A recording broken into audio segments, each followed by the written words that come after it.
ओंकारेश्वर भगवान की ओंकारेश्वर भगवान की श्री दद्रवा धाम श्री बालाजी सरकार की श्री कुबेरेश्वर महादेव की जय। हर हर महादेव हर हर महादेव हर हर महादेव। काशी विश्वनाथ ओगरदानी त्रिकालदर्शी कैलाशी अविनाशी भगवान शिव, जिनकी पुनित पावन शिव महापुराण की कथा संपूर्ण विश्व के कल्याण हेतु बाबा देवादिदेव महादेव की कृपा से आप और हमको श्रवण करने का सौभाग्य प्राप्त हुआ है।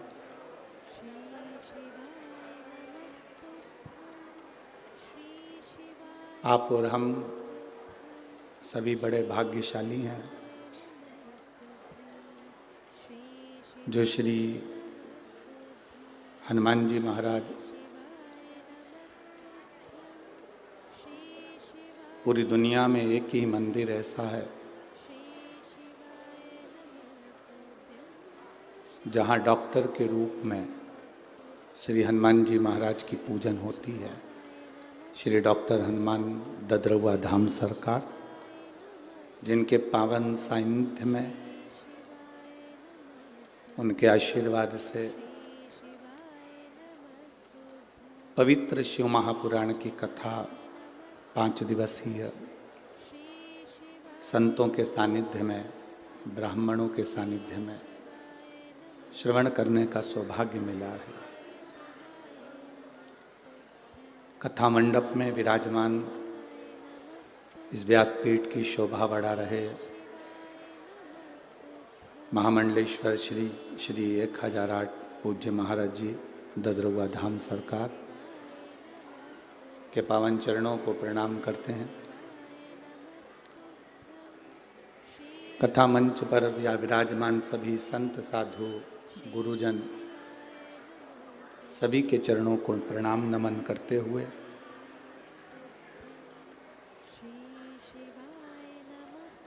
कथा के मुख्य यजमान के रूप में विराजमान श्री अखिलेश तिवारी जी इटावा उत्तर प्रदेश से हैं।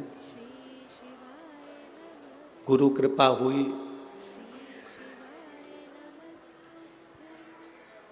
तब इतने सुंदर धाम में शिव महापुराण के यजमान पद ग्रहण करने का सौभाग्य मिला है। ये प्रभु की कृपा और गुरु की कृपा से मिला है।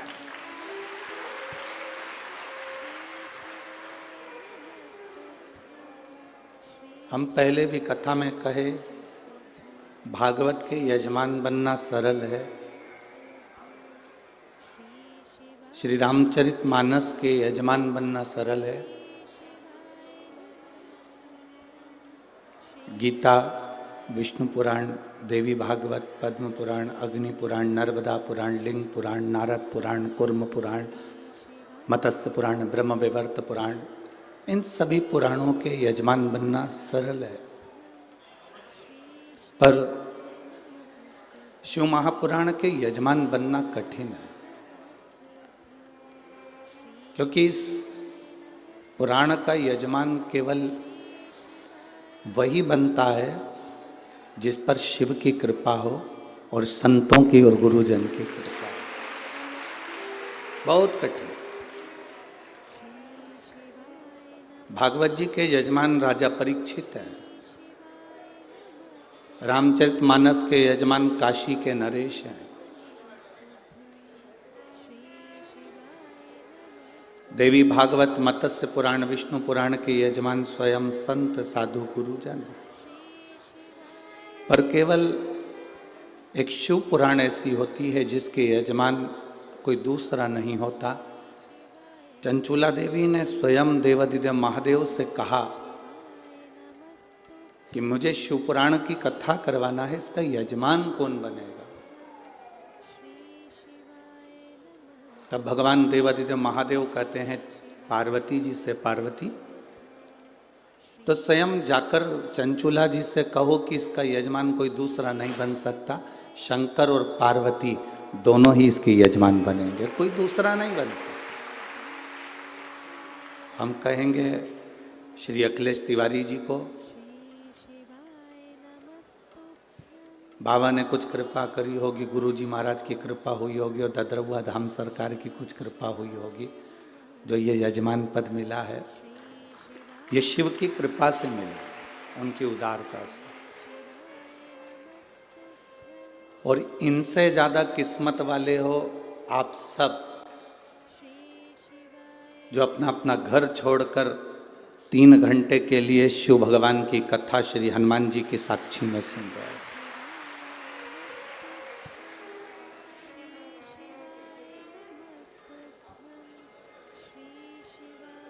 ये उनकी कृपा से आप लोग यहाँ बैठे।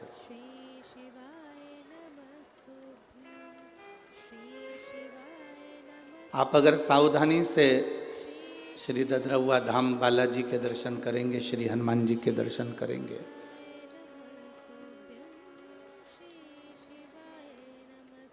तो शायद ही पूरी दुनिया में एक ही मूर्ति होगी जो हनुमान जी नाचते हुए सखी भाव में तुम्हें दिखेंगे, वो केवल ददरवा धाम में ही दिखेंगे।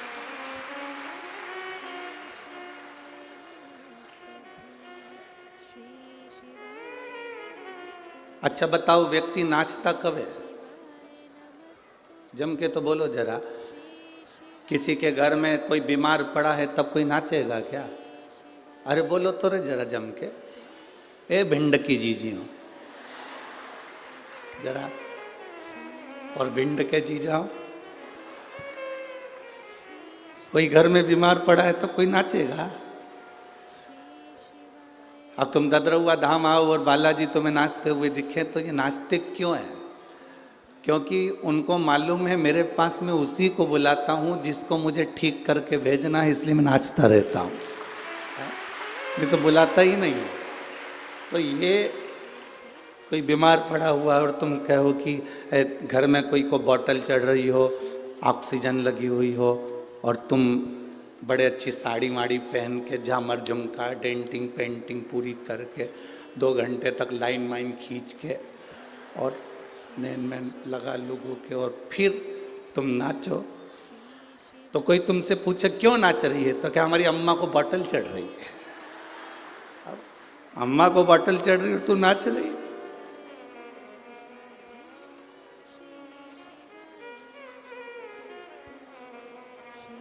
बालाजी महाराज यहाँ नाचते इसलिए हैं कि मैं बुलाता ही उसी को हूँ जिस पे मेरी कृपा होती है। वो यहाँ तक पहुँचता ही वही, नहीं तो वो तो सीधे ग्वालियर से आगरा चले जाता। वो अंदर प्रवेश ही वो करता है जिस पे मेरे को कृपा करना होती है, दया करना होती है। तो आस्था चैनल के माध्यम से जितने पूरे विश्व के शिव भक्त इस पवित्र 5 दिवसीय शंकर सुमन शिव महापुराण की कथा को सुन रहे हैं, आप सब ये अंदाजा लगा कर बैठना कि ददरवा धाम सरकार की कुछ कृपा होने वाली होगी, इसलिए शिव कथा का आनंद आप अपने अपने घर से ले रहे हैं। ये उनकी करुणा से हो, और तेरी कृपा बिना न हिले एक भी अणु, लेते हैं श्वास तेरी कृपा से तनु तनु। बखान क्या करूं मैं राखों के ढेर का, चपटी भभूत में खजाना कुबेर का। हे गंगाधार मुक्ति द्वार ओंकार तू, भोले ओंकार तू, आयो शरण तेरा शंभो द्वार। देखो जो चीज हमारे पास में नहीं होती हम उसको पाने का प्रयास करते हैं। जो मोबाइल हमारे पास में नहीं है उस मोबाइल को पाने का हम प्रयास करते हैं। जो वस्त्र हमारे पास में नहीं है उसको पाने का हम प्रयास करते हैं। फ्रिज नहीं है, कूलर नहीं है, वॉशिंग मशीन नहीं है या कोई सामान नहीं है तो उसको पाने का हम प्रयास करते हैं। उसको पाने का तरीका ढूंढते हैं। ये मोबाइल मेरे पास कैसे आएगा, ये सामान मेरे पास कैसे आएगी, ये सामग्री मेरे पास कैसे आएगी, उसको पाने का हम कुछ तरीका ढूंढ रहे हैं।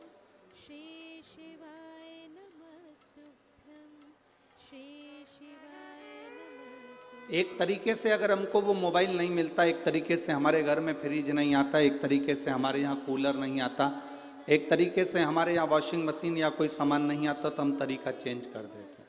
हम दूसरा तरीका ढूंढते हैं।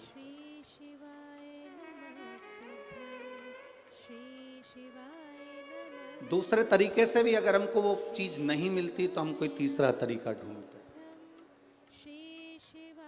तीसरे तरीके से भी अगर कोई चीज नहीं मिलती तो हम चौथा तरीका ढूंढते हैं। शिव महापुराण की कथा कहती है,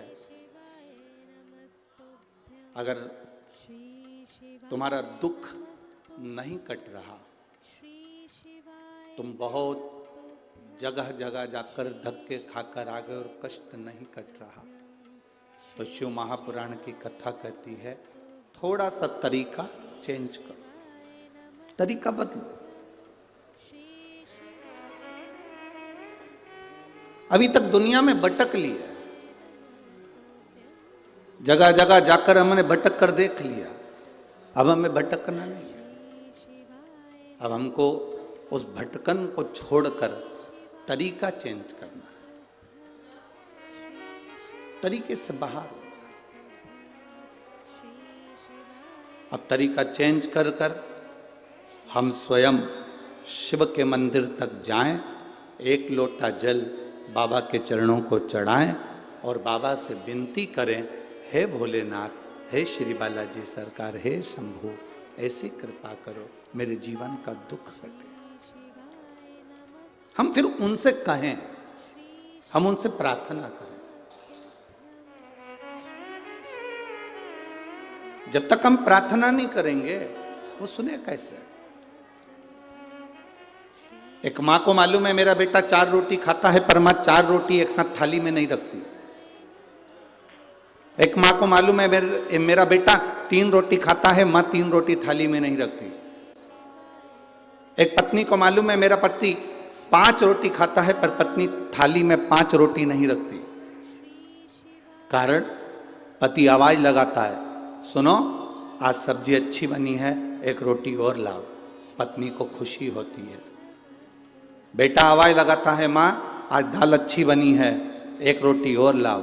माँ धीरे धीरे कर कर उसकी थाली में 1-1 रोटी 2-2 रोटी देती है, पर एक साथ सारी रोटी नहीं रखती। पत्नी 1-1 2-2 रोटी रखकर अपने पति की थाली में देती है, पूरी रोटी नहीं रखती। उसी तरह जैसे हम अपनी माँ को पुकारते हैं, माँ 1 रोटी और लाओ, माँ को प्रसन्नता होती है। पति आवाज लगाता है पत्नी को, मुझे 1 रोटी और ला कर दो, तो पत्नी को प्रसन्नता होती है, आज मेरे पति ने अच्छे से भोजन करा, मांग कर भोजन करा, तो पति को देखकर पत्नी प्रसन्न होती है।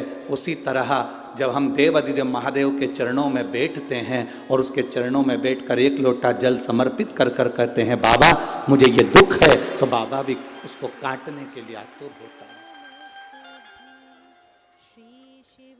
अपने दुख को दूसरे से ना करें, अपने दुख को अपनों से कहने का प्रयास करें। जब हम अपने मन की बात जब देव अधिदेव महादेव से कहते हैं तब बाबा सुनता जरूर। हमने जिन वस्तुओं को जोड़ा, हम सोचते हैं इसमें सुख का अनुभव हो जाएगा, तो वो सुख का अनुभव नहीं होता। एक सेठ जी के पास में 4 चीजें बड़ी कीमती थी। एक गधा बड़ा कीमती था, एक बकरी बड़ी कीमती थी, एक घंटी बड़ी कीमती थी। एक जोड़ सेठ जी जो कपड़े पहनते थे वो भी बड़ा कीमती था। सेठ जी के पास में ये चारों चीजें बड़ी कीमती थी। गधा कीमती था, बकरी कीमती थी, घंटी कीमती थी, एक जोड़ जो कपड़े पहनता था सेठ वो कीमती था। चार चोरों ने विचार करा इस सेठ जी की चारों चीजें चुरा ली जाए। पर चोर आपस में विचार करने लगे चुराएं तो चुराएं कैसे। सेठ इतना समझदार है कि कपड़े तो छोड़ता नहीं है, पहन के रखता। गधे की पूंछ से बकरी को बांध के रखता, बकरी के गले में घंटी बांध के रखता। सेठ जी खुद गधे पर बैठ जाता है तो कपड़े कोई चुरा नहीं सकता, खुद पहना हुआ है। गधे पर बैठा है तो गधा भी कोई नहीं चुरा सकता। गधे की पूंछ से बकरी बंधी है और बकरी के गले में घंटी बंधी है तो घंटी बजती रहती है। तो सेठ जी को मालूम है कि बकरी भी है और घंटी भी है। अब चुराने वाला चुराएगा कैसे? चुराएं तो चुराएं कैसे? पर चोर भी होशियार थे। उन्होंने कहा चार चौराहे पर खड़े हो जाओ। एक चौराहे के चोर ने चोरी करना प्रारंभ करा, बकरी की घंटी को धीरे धीरे पीछे से खोला और गधे की पूंछ से बांध दिया और बकरी को चुरा कर ले गए। दूसरा चोर पीछे से निकला तो बकरी को निकाल कर ले गया। अब सेठ जी के कानों में घंटी की आवाज नहीं आई, पलट कर देखा तो बकरी और घंटी दोनों गायब।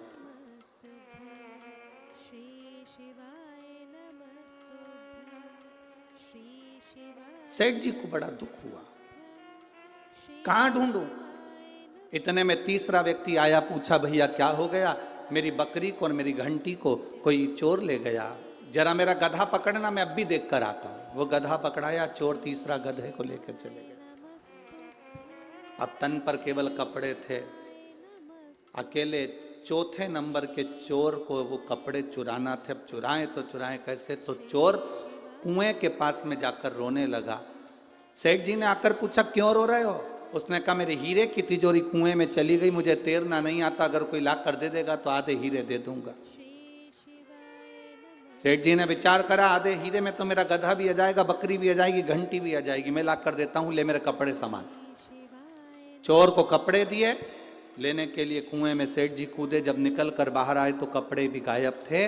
न बकरी बची थी, न घंटी बची थी, न गधा बचा था, न कपड़े बचे थे। शरीर नग्न था, केवल सेठ जी बचे थे। एक हाथ में डंडा लेकर चारों तरफ घुमाने लगे। एक संत ने पूछ लिया सेठ जी क्या बात है, क्या हो गया? सेठ जी कह रहे हैं मेरी सारी वस्तु कोई चुरा कर ले गया, ये शरीर कोई ना ले जाए। संत ने कहा सेठ ये शरीर यहीं पड़ा रह जाएगा, केवल आत्मा चली जाएगी। ये वस्तुएं तू जोड़ जोड़ कर रखता रहा, ये सब चली जाएगा, कुछ नहीं बचा।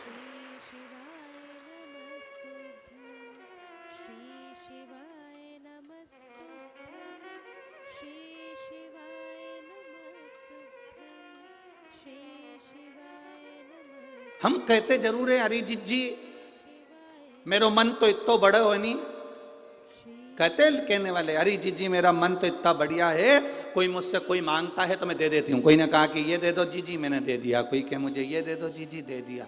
और वही जी जी ट्रेन में चढ़े और अपनी सीट पे कोई बैठ जाए, फिर जी जी क्या करे?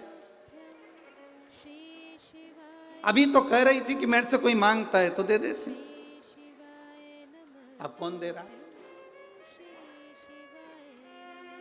फिर इतने में तो जी जी भी कह अरे भाई कहां बैठ गई तू, चलो उधर हटो।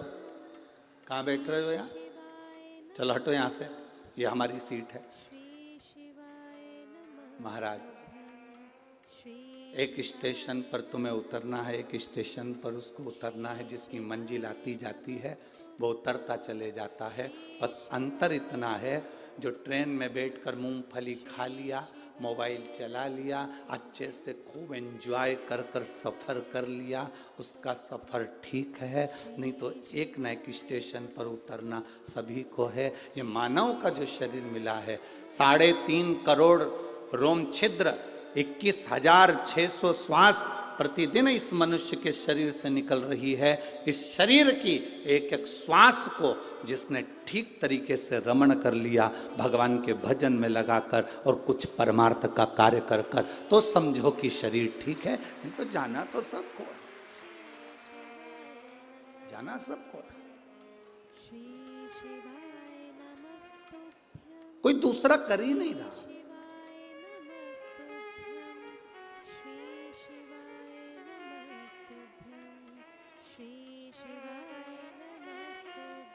भगवान शंकर की प्राप्ति किसको कही गई? हम संसार में जन्म लेने के बाद धन को जोड़ा, संपदा को जोड़ा, जमीन को जोड़ा, सत्ता को जोड़ा, वैभव को जोड़ा, इसमें शिव तत्व की प्राप्ति नहीं है। शिव तत्व की प्राप्ति किसको कहा गया?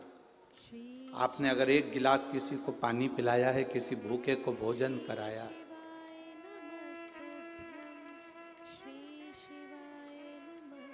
किसी भूखे को भोजन कराया, किसी प्यासे को पानी पिलाया, किसी दुखी के आंख के आंसू को आपने पोंछ दिया, कोई विद्या का अध्ययन करना चाहता था और उसकी एजुकेशन के लिए, उसकी विद्या के लिए आप आगे आकर खड़े हो गए, तो ये समझ लो किसी के पास में दवाई का पैसा नहीं और आपने आकर आगे आकर सेवा कर दी। कोई प्यासे को पानी, भूखे को भोजन, किसी के जीवन में आप अगर थोड़ा सा भी सम्मिलित हो गए उसके दुख की घड़ी में, तो समझ लेना ये शंकर को जल चढ़ाने के बराबर है, शिव भक्ति के बराबर। देवराज नाम का ब्राह्मण जो चोरी का धन लेकर शंकर जी के मंदिर में प्रवेश कर जाता है, शिव जी के मंदिर में जाने के बाद में ब्राह्मण देवता आवाज लगा लगा कर रहे हैं, हर हर महादेव। बार बार हर हर महादेव कहा जाता है, बार बार हर हर महादेव कहा जाता है, और देवराज नाम के ब्राह्मण को क्रोध आता है। अब तू तो ब्राह्मण है,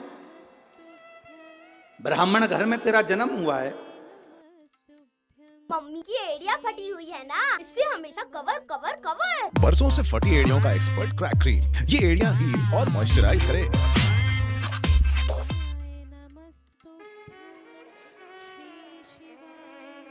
संसार में ऐसे बहुत सारे हैं जिनको भगवान के नाम से चिढ़ हो सकती है, जिनको भगवान के भजन से चिढ़ हो सकती है, भगवान की भक्ति से चिढ़ हो सकती है। पर हमें उसका स्मरण नहीं करना है कि कौन चिढ़ रहा है, कौन अपशब्द कर रहा है, कौन ताने दे रहा है, कौन आड़ा टेढ़ा कर रहा है, हमें उससे कोई मतलब नहीं। क्या किसको रोइए, जम जम के बोलो जरा, क्या किसको रोइए, चादर तान के सोइए। आग लगे बस्ती में, खूब अच्छे से जिंदगी जियो। जरा जरा सी बात में उसने बोल दिया तुम रोने बैठ गए, उसने कह दिया तुम रोने बैठ गए, आग लगे बस्ती में, अपन रहो मस्ती में। जो जितना मना करे, मंदिर के सामने से निकल कर जा रहे हो, लोग तुम पर हंस रहे हैं। बताओ, ये चल दी पानी चढ़ाने के लिए, ये चल दी सियोर वाले महाराज की चेली, चली पानी चढ़ाने के लिए शंकर जी को, और तुम रूठ गई, गुस्सा आ गया, तुम्हें क्रोध आ गया। नहीं, वो जितना जितना बोले तुम उतनी जोरदार खजूर वाली चोटी बना, हमने चूड़ा मूड़ा घस के फिर जान। आग लगे बस्ती में, अपन रहो मस्त, खूब जोरदार तरीके से। भगवान के सामने कभी भी उदास मन से नहीं जाना, बिल्कुल मत जाओ।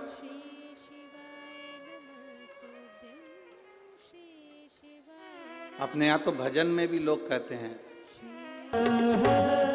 अपने स्थान पर बैठकर भगवान शिव से, सुंदर बालाजी सरकार की इस पवित्र भूमि पर देवादिदेव महादेव से अपने मन की बात हृदय के साथ जुड़कर बड़े भाव के साथ बाबा से प्रार्थना करिए।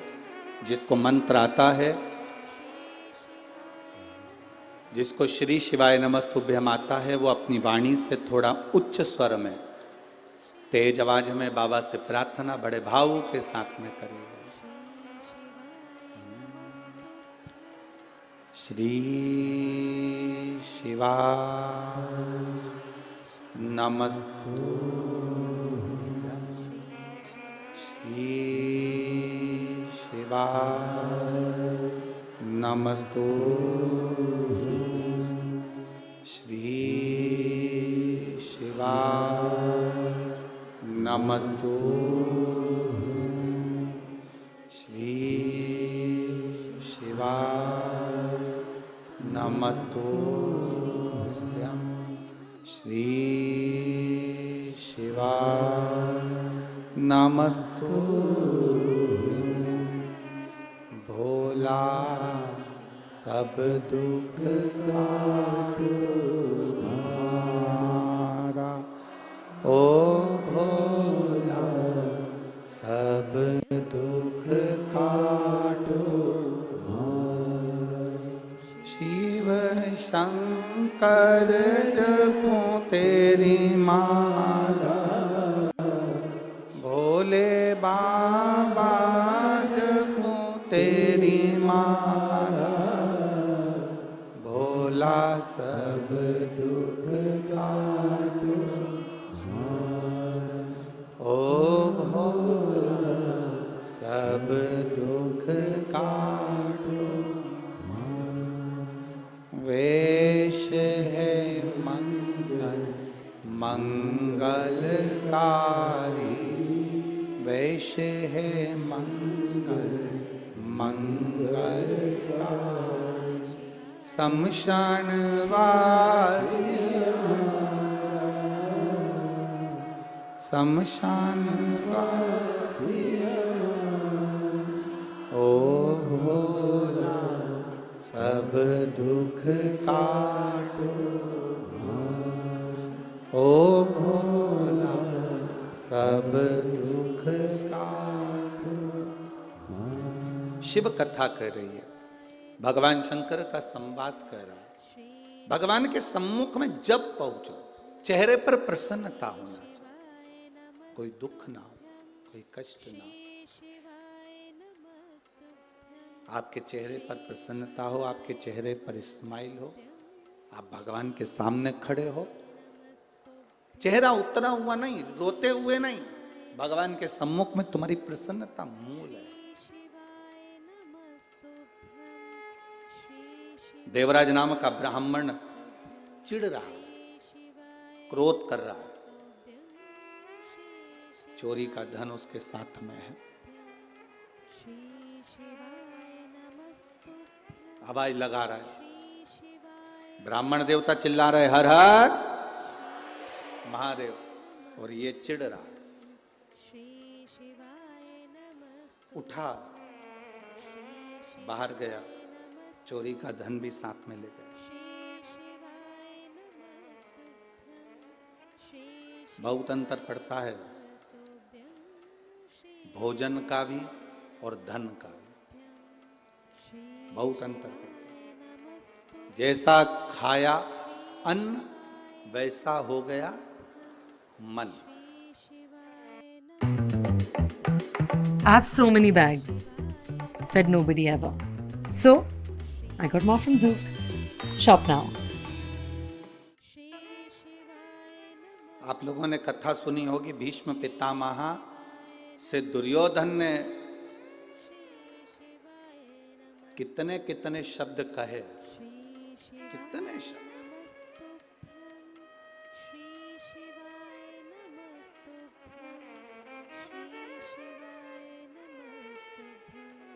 एक बार तो दुर्योधन ने यहां तक कह दिया था भीष्म पितामह से, तुम हमारे घर का अन्न खा रहे हो और हमारे यहाँ का खाने के बाद भी तुम हमारा साथ नहीं दे रहे। हमारे यहाँ का खाने के बाद भी साथ नहीं दे रहे।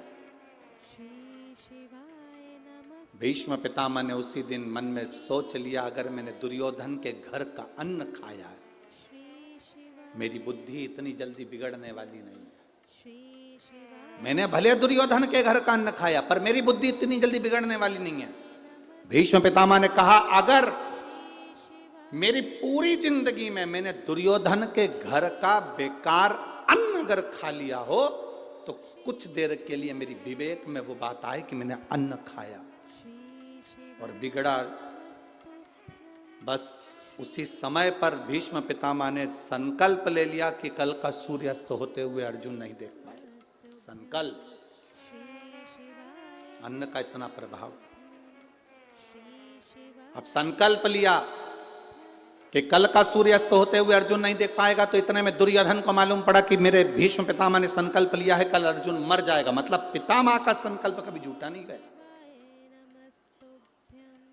कभी झूठा नहीं गया।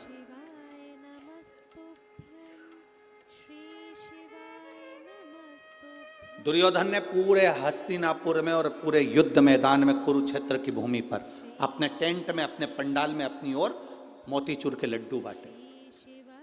जब दुर्योधन ने मोतीचूर के लड्डू बांटे तो वो लड्डू लेकर कोई भगवान कृष्ण के दरवाजे पर उनके टेंट में पहुंच गया, उनके पंडाल में पहुंच गए। भगवान कृष्ण ने पूछा ये लड्डू काहे के हैं? तो जो द्वारपाल लड्डू खा रहा था उसने कहा ये बूंदी के लड्डू हैं। द्वारिकाधीश ने कहा ये बूंदी के लड्डू तो मुझे भी दिख रहे हैं कि बूंदी के हैं। ये नुक्ती के लड्डू, ये बूंदी के लड्डू तो मुझे भी दिख रहे हैं कि बूंदी के हैं, लड्डू काहे के हैं? तो द्वार पर फिर बोला ये बूंदी के ही तो लड्डू हैं। भगवान द्वारकानाथ ने कहा ये तो मुझे दिख रहा है कि बूंदी के लड्डू, लड्डू काहे के? तो क्या ये बूंदी के ही हैं। अब भगवान को क्रोध आया। भगवान ने कहा मुझे दिख रहा है कि बूंदी के लड्डू हैं, मैं ये पूछ रहा हूं ये लड्डू काहे का है? फिर द्वारपाल बोला लड्डू खाता खाता बूंदी के हैं। अब द्वारकाधीश जब बोले, फिर द्वारकाधीश ने कहा देख मैं तेरे से एक बात कह रहा हूं, मुझे ये बता दे कि ये लड्डू काय के हैं। फिर द्वारपाल ने लड्डू खाकर कहा बूंदी के। भगवान द्वारिकाधीश मुस्कुरा कर बोले अब मुझे ये बता ये लड्डू कौन बंटवा रहा है? तो द्वारपाल बोला ये दुर्योधन बंटवा रहा। अच्छा क्यों बंटवा रहा है? कल अर्जुन मर जाएगा, भीष्म पितामह ने संकल्प लिया। अच्छा, भगवान कृष्ण ने कहा जल्दी से मेरे को भी 4 लड्डू दे दे। द्वारकाधीश ने 4 लड्डू लिए, द्रौपदी के कक्ष में प्रवेश कर गए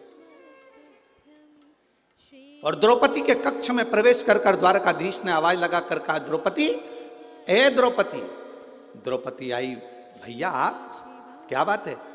भगवान ने कहा ले द्रौपदी लड्डू खा ले। द्रौपदी ने पूछा काहे के लड्डू है? भगवान बोले मोतीचूर के हैं। इस लड्डू की कहानी बड़ी विचित्र, तू तो खा ले। द्रौपदी ने लड्डू लिया, खाते खाते फिर पूछा लड्डू काहे के? भगवान बोले मोतीचूर के हैं। अब द्रौपदी ने पूछा इतनी रात के 1:30-2 बज रही है, रात्रि का दूसरा पहर हो रहा है और तू मुझे लड्डू खिलाने आया, आखिर ये लड्डू कौन ला कर दिया? तो कहा मेरे द्वारपाल ने दिए। क्यों दिए? कल भीष्म पितामह ने प्रतिज्ञा करी है कल अर्जुन मर जाएगा, सूर्यास्त होते हुए नहीं देख पाएगा। तो मैंने सोचा अपनी बहन का पति मरने वाला है, कल तो मैं लड्डू आज ही खिलाया। भगवान बोले, जैसे ही बोले तो द्रौपदी ने कहा लाओ मेरे को 2 लड्डू और दो, 2 तुमने छुपा के रखे। द्वारकाधीश ने 2 लड्डू और दिए तो द्वारकानाथ ने कहा द्रौपदी तेरा पति मरने वाला और तू लड्डू खा रही है। द्रौपदी बोली जब भाई खिला रहा है तो अच्छे से खाओ, बाद में देखा जाएगा।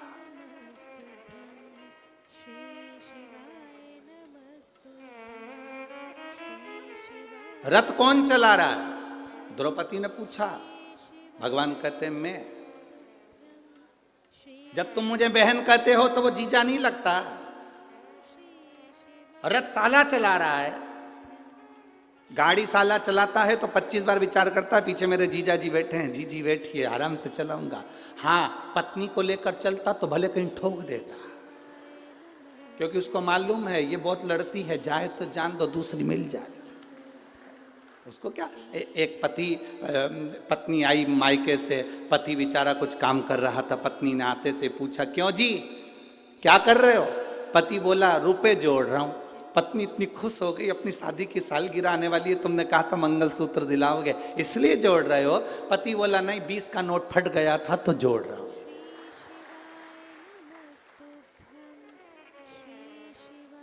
पत्नी भी अंदर गई, फटे हुए दूध की चाय बना के दे दिला, अब तुम इसको भी जोड़ लो। अब भगवान ने कहा ले ये लड्डू। द्रौपदी ने लड्डू खाया और भगवान से कहा आप कह रहे हो मेरा पति मरने वाला? हाँ। भीष्म पितामह की प्रतिज्ञा खाली नहीं जा सकती। उन्होंने प्रतिज्ञा करी थी जीवन भर कुंवारा रहूंगा, तो कुंवारे रहे। अब प्रतिज्ञा करी कि कल का सूर्यास्त होते हुए अर्जुन नहीं देखेगा, तो प्रतिज्ञा बिल्कुल पक्की है। ठीक है, लाओ 2 लड्डू और दो। द्रौपदी लड्डू खा रही है। द्वारकाधीश ने कहा, द्रौपदी थोड़ी तो शर्म करो, पति मरने वाला है और तुमको चिंता नहीं। द्रौपदी ने कहा, रथ की डोर तेरे हाथ में है, तो मेरे पति की डोर भी तेरे हाथ में है, तो मरने नहीं देगा, ये पक्का। अब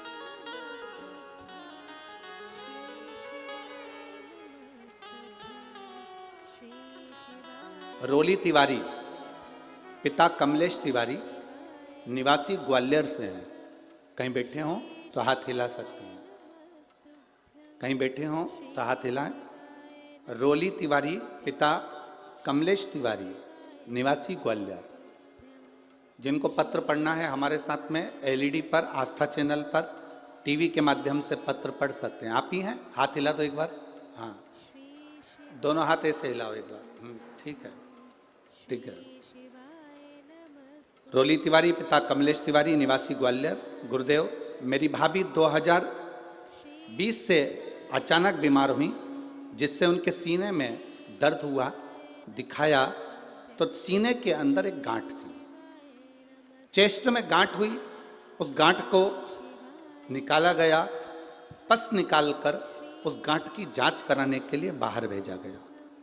जब गांठ की जांच करने के लिए बाहर भेजा, तब उस जांच में आया कि मेरी भाभी को बड़ी बीमारी हो गई, कैंसर जैसा रोग हो गया। डॉक्टर ने ऑपरेशन का बोल दिया। हमने ऑपरेशन भी करवाया, पर ऑपरेशन कराने के बाद वो बीमारी और फैलती चली गई, आराम लगना बंद हो गया। भाभी बिस्तर पे पड़ गई, खा नहीं पाती, पी नहीं पाती, बहुत बीमार रहने लगी। तब हमने किसी ने कहा, रोज एक हमारी पड़ोसन शिव जी को जल चढ़ाने जाती है, हमने उसके कहने पर पशुपतिनाथ का व्रत किया, पर भाभी को कोई आराम नहीं मिल पाया। दूसरी बार हमने फिर पशुपति व्रत किया। पशुपति व्रत करते करते हमने भाभी को शंकर जी पे चढ़ा हुआ जल देना प्रारंभ करा। जैसे ही शिव जी पर चढ़ाया हुआ जल देना प्रारंभ करा, तीसरा पशुपति व्रत हुआ गुरुदेव, जो 2020 से पलंग पर पड़ी थी, एक अंश भी हिल नहीं सकती थी, उठ नहीं सकती थी, चल नहीं सकती थी, खा नहीं सकती थी। हम बाबा का क्या गुणगान करें गुरुदेव। बाबा बाबा है। हमने शिवजी पर जल चढ़ाकर उसको देना प्रारंभ करा और एक बेलपत्री उसको देना चालू करी। बाबा की कृपा से उसकी रिपोर्ट भी नॉर्मल आई और 16 अगस्त से उसने चलना फिरना बाबा की कृपा से चालू कर दिया। अब उसको आराम है। आराम है बाबू? हाथ हिलाइए एक बार, दोनों हाथ। हर हर महादेव। बैठिए।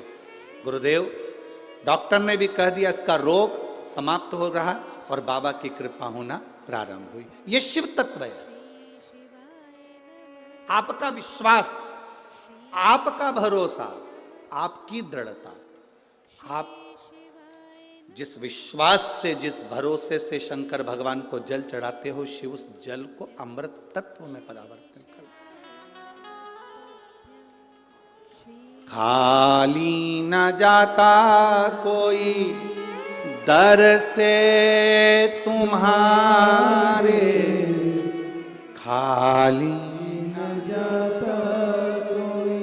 दर से तुम्हारे, मैं भी खड़ा हूँ नन्ही बाहें पसार, अपने हृदय से लगा लो, लगा लो, गिरा जा रहा हूँ, उठा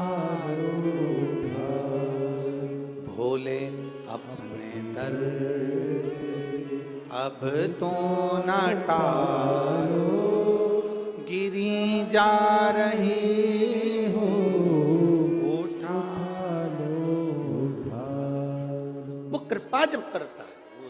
अभी हमने कहा कि महाराज जी कथा करवाए, गुरु बाबा की कृपा हुई, यजमान पर कृपा हुई, कथा हुई, ददरुआ धाम सरकार के पावन चरणों में कथा का लाभ ले रहे हैं।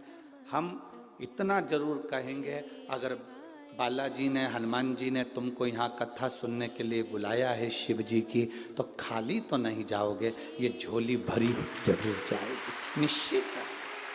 बोल बम का नारा है, आप उसके भरोसे पर आए, उसके विश्वास पर।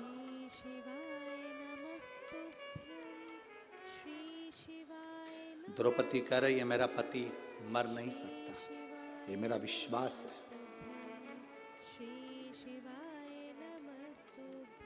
दीन बंधु दीनानाथ मेरी डोरी तेरे, मेरी डोर तेरे हाथ में, तो कैसे मर जाए। भगवान ने कहा द्रौपदी एक काम कर, जल्दी से तैयार हो जा, जल्दी तैयार हो, दासी के कपड़े पहन, नौकरानी के, दासी के कपड़े। द्रौपदी ने कहा दासी के कपड़े मैं क्यों पहनूं, तू पहन। दासी के कपड़े पहनाए भगवान ने और कहा चल भीष्म पितामह के कक्ष में। पितामह को नींद नहीं आ रही होगी क्योंकि कल अर्जुन मरने वाला है, तू जाके उनके चरण छूना, आशीर्वाद लेना, वो अखंड सौभाग्यवती का आशीर्वाद तुझे दे देंगे, काम खत्म। तू चल मेरे साथ। द्रौपदी दासी के कपड़े पहनकर चली, पांव में जूतियां पहन गई द्रौपदी, पांव में चप्पल पहन गई। भगवान ने आवाज लगाई द्रौपदी रुक रुक रुक, इधर जल्दी जल्दी आ। द्रौपदी ने कहा क्या भैया, चप्पल निकाल जल्दी से। द्रौपदी के पांव की जूतियों को, चप्पल को भगवान ने चप्पल में चप्पल फंसाया और काली कम्बल ओढ़कर एक वृक्ष के नीचे चप्पल का टेका लगाकर मेरा द्वारकाधीश सो गया, मेरे द्वारिका के नाथ सो गए। चप्पल का टेका लगाकर काली कम्बल ओढ़कर जो मेरा द्वारका का नाथ सोया। द्रौपदी को कहा कोई पूछे कि अंदर क्यों जा रही हो, कहना मैं दासी हूं, झूठे बर्तन उठाने जा रही हूं। चले गए। दरवाजे पर जैसे पहुंचे द्वारपालों ने मना करा, तुम कौन, दासी, मैं झूठे बर्तन उठाने में। अंदर चली गई। भीष्म पितामह खिड़की के पास खड़े थे, नींद नहीं आ रही थी। द्रौपदी ने चरण पकड़ लिए। भीष्म पितामह को लगा दुर्योधन की पत्नी रोज सुबह जल्दी स्नान करके मुझे प्रणाम करने आती है, आज और जल्दी आ गई। उनको क्या मालूम था, वो तो समझे दुर्योधन की पत्नी है, उनको क्या मालूम था कि ये द्रौपदी है। उन्होंने तुरंत जो देखा, द्रौपदी तो इतना इतना पल्लू लेकर गई थी, क्योंकि सेविका थी, दासी थी, दासी इतना पल्लू करके जाती थी राजभवन। सेविका, पल्लू का फायदा कितना है। माताएं 2 बार पल्लू करती है, एक बार शादी कर कर आती है तब इतना पल्लू रखती है, क्योंकि मुंह दिखाई होती है तो सोने की रकम मिलती है।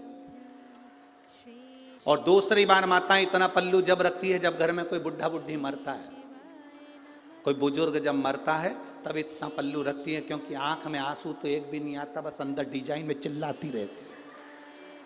अब बोले तो बोले क्या। पहले था पल्लू का नियम इतना, धीरे धीरे यहां आया, फिर यहां,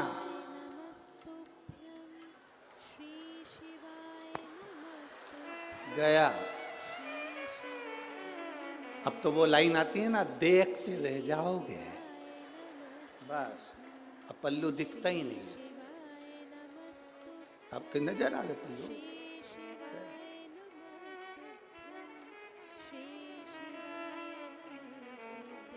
पहले के समय में होता था। नानी बाई का मायरा सुना है आप लोगों ने? जम के तो बोलो जरा। नानी बाई के मायरे में नरसिंह मेहता की दादी मर गई थी, और नरसिंह मेहता की बड़ी भाभी इतनी चिढ़ती थी अपनी दादी सास से और नरसिंह मेहता से कि उनको धक्के मारकर बाहर निकालने को तैयार हो। तो नरसिंह मेहता की पत्नी और नरसिंह मेहता की भाभी दोनों रो रही थी। पहले नरसिंह मेहता की भाभी रोई, दादी सास से गले लगकर इतना पल्लू कर। तो नरसिंह मेहता की पत्नी को लगा कि मेरी जीजी आज तक सास के सामने पल्लू यहाँ रखी, सास मरी तो पल्लू यहाँ रखी, और इतनी चिपक चिपक के रो रही है, पहली बार इतना रो रही है सास के लिए। हमेशा गाली देती थी डुकरिया मर जाए तो अच्छा, और आज गले लग लग के रो रही है। देवरानी को समझ में नहीं आया कि जेठानी इतना क्यों रो रही है। थोड़ी देर बाद जेठानी रोते रोते उठ गई, और उठते से देवरानी से बोली अब तू रो ले, और जेठानी चली गई अंदर। जब देवरानी रोने बैठी तब समझ में आया कि जेठानी इतनी चिपक के क्यों रो रही थी। सास के कान में यहाँ पे सोने की मूर्तियां थी, उसको दांत से कतर रही थी और दांत से कतर के उसको मुंह में भर लिया और मटके में ले जाके डालकर कहा जल्दी ले जाओ जल्दी। अब कह रही है ले जाओ। वावारी दुनिया मतलब की दुनिया में किसी कौन किसका कौन किसका। अरे आप सबको ददरुआ धाम वाले महाराज जी को धन्यवाद देना चाहिए जो हर साल कुछ ना कुछ अच्छा आयोजन कराकर आपका जीवन का कल्याण कर दे प्रतिवर्ष। और हमें तो सुनने को मिला 27 साल से लगातार चल रहा है। ये प्रभु कृपा नहीं तो और क्या है, ये दया नहीं तो और क्या है। श्री शिवाय नमस्तुभ्यं, श्री शिवाय नमस्तुभ्यं, श्री शिवाय नमस्तुभ्यं, श्री शिवाय। एक संत वो होते हैं जो केवल अपने अपने वालों को खिला देते हैं, अपने अपने वालों के लिए कोई आयोजन अरेंज कर लेते हैं, पर ये वो संत हैं जो केवल अपने वालों के लिए नहीं सबके लिए करते रहते हैं। ये वो संत सहज नहीं। संत का जो स्वभाव होता है वो यही होना चाहिए। निर्मल मन सो मोहि निर्मल। श्री शिवाय नमस्तुभ्यं, श्री शिवाय नमस्तुभ्यं, श्री शिवाय नमस्तुभ्यं। भारत श्री पल्लू कर चली गई द्रौपदी। भीष्म पितामह के चरण पकड़े। भीष्म पितामह को लगा दुर्योधन की पत्नी, आशीर्वाद दे दिया। अखंड सौभाग्यवती भव। तुम तो बोलो जरा जम के बोलो अखंड। श्री शिवाय नमस्तुभ्यं, श्री फिर से बोलो, नमस्तुभ्यं, हाथ उठा के तो बोलो, हाथ उठा के। शिवाय अखंड सौभाग्यवती। श्री शिवाय नमस्तुभ्यं, फिर से बोलो। श्री शिवाय नमस्तुभ्यं, श्री शिवाय फिर नमस्तुभ्यं, हाथ उठा के बोलो जरा अच्छे से, पूरा पूरा बोलो अखंड सौभाग्यवती। श्री शिवाय नमस्तुभ्यं, फिर श्री शिवाय नमस्तुभ्यं, श्री वापिस शिवाय फिर। नमस्तुभ्यं। नहीं, हम तुमसे बुलवाकर इसलिए देख रहे हैं क्योंकि सुदामा जी द्वारका गए थे और जब उन्होंने द्वारकाधीश ने सुदामा जी से कहा था देखो तुम्हारी बहुएं तुम्हें प्रणाम करने के लिए आएंगी, तुम्हारी सब घर की मेरी जितनी पत्नियां हैं सब प्रणाम करने आएगी, तुम आशीर्वाद देना। सुदामा जी के पास में द्वारकाधीश बैठ गए थे और सब रानियों से कह दिया था मेरा दोस्त आया है, उम्र में बड़ा है, सब प्रणाम करना। एक एक रानी आना लाइन से, आशीर्वाद लेके जाना। सब लाइन आती रही, इसलिए हम प्रैक्टिकल कर रहे हैं कि उन्होंने 16,108 बार कैसे दिया हो। अभी कितनी बार दिया तुमने? 4 बार। चालू हो जाओ 16,108। चालू करो, हाथ उठाकर अखंड सौभाग्य। 5 6 हाथ पूरा उठा। 7 8 9 10। आज ददरुआ धाम में पूरी प्रैक्टिस अपने ही करना है। फिर वापिस बोलो 11। बस सुदामा जी भी यही कर रहे थे, आशीर्वाद दे रहे थे। अखंड सौभाग्यवती भव, अखंड सौभाग्यवती भव, अखंड सौभाग्यवती भव, अखंड सौभाग्यवती भव, अखंड सौभाग्यवती भव, अखंड सौभाग्यवती भव, अखंड सौभाग्यवती भव, अखंड सौभाग्यवती भव। थोड़ी देर बाद द्वारकाधीश से पूछा कन्हैया इधर। कन्हैया बोला क्या तेरी है? हाँ अपनी है, चलने दे। अखंड सौभाग्यवती भव, अखंड सौभाग्यवती भव। 60-70 निकल गए। कन्हैया ये भी तेरी है? हाँ अपनी है, सौभाग्यवती भव। अखंड गायब हो गया। सौभाग्यवती भव, सौभाग्यवती भव, सौभाग्यवती भव, सौभाग्य। कन्हैया 200 और निकल गई, ये भी तेरी है, हाँ चलने दे। भाव भाव भाव भाव, कन्हैया ये भी तेरी है, हाँ कितनी है? 16,108। कन्हैया सुदामा जी बोले मुझे मेरे घर छोड़िया, मेरी पत्नी को अखंड सौभाग्यवती का आशीर्वाद की जरूरत पड़ जाएगी, छोड़िया मुझे, मैं नहीं दे सकता। कन्हैया बोले अभी तो तेरी बहुएं आई हैं, इसके बाद इनके बच्चे आएंगे। तो कन्हैया ने जैसे ही कहा तो सुदामा जी ने पूछा कितने बच्चे हैं? भगवान कृष्ण बोले शंकर जी की कृपा से एक एक रानी से 11-11, 10 छोरा 1 छोरी, 1,77,186। सुदामा जी सिंहासन से नीचे गिर गए। रेंदे दादा, पूरा जिला यहीं बसा लिया, रेंदे मेरे घर छोड़िया। तुम पूरी सुदामा जी की कथा देखना, सुदामा जी जैसे आए थे वैसे और डंडा टेक के गए, इतना दे गए। लोग कह रहे थे कि भगवान द्वारकाधीश ने 3 लोक का राज्य दिया, कोई द्वारकाधीश से पूछे सुदामा ने क्या क्या दिया, क्या नहीं दिया। अब भीष्म पितामह ने कह दिया, क्या बोले भीष्म पितामह द्रौपदी को? बोलो जम के बोलो, हम तुमसे इतना नहीं खिलवाएंगे, बोलो जम के बोलो। अखंड सौभाग्यवती भाव। जैसे ही कहा भीष्म पितामह ने, द्रौपदी ने अपना पल्लू ऊंचा करा। जैसे ऊंचा करा तो भीष्म पितामह ने कहा द्रौपदी तू? द्रौपदी कहती है पितामह अब तो कल देखूंगी, मेरा अखंड सौभाग्य रहता है कि अर्जुन नहीं रहता है, आपने संकल्प लिया। चली गई द्रौपदी, पितामह नींद उड़ गई पितामह की। रात्रि को पितामह ने एक पत्र लिखा, उस पत्र को बाण पर लपेटा। भीष्म पितामह ने ध्यान लगा कर देखा, इसको यहाँ भेजा किसने? तब ध्यान में आया पितामह कि इसको भेजने वाला कोई दूसरा नहीं था।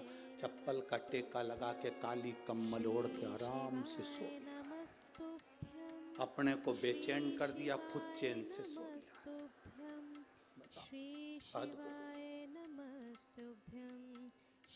इसलिए ददरुआ धाम बालाजी महाराज ठुमका लगाते हुए दिखते हैं।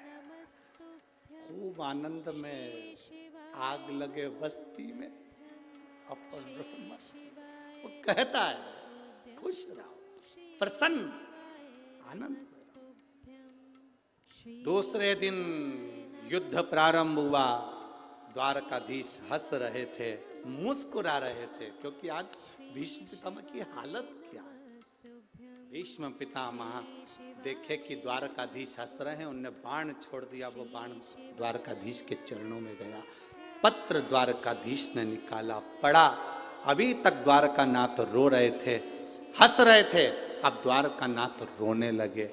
जैसे रोए तो गुप्त रूप से रुक्मणी, सतभामा, जामवंती, कालिंदी, मित्रवृंदा, लक्ष्मणा सब आ गई। प्रभु आप रो रहे हो क्यों? भगवान ने पत्र दिया, उस पत्र में लिखा था दीन बंधु दीनानाथ मेरी डोरी। तू केवल अर्जुन की डोरी नहीं संभाला, मेरी भी डोर संभालना। नीचे लिख दिया मेरा प्रण ना छूटे और अखंड सौभाग्यवती होने का वर ना छूटे। अब तू निपट, क्या करना है? अब तुझे निपटना है, करना क्या है ये तेरे ऊपर निर्भर करता है, मेरे ऊपर नहीं। एक माँ ने पत्र लिखा जिसको वो बीमारी हो गई थी, जो बीमारी लाखों लोगों में से एक को होती है, जिसके शरीर की नसें चौक हो जाती है, शरीर काम करना बंद कर देता, पलंग पर पटक जाता है और वो शरीर बेकार हो जाता है। एक माँ ने पत्र लिखा है इसमें।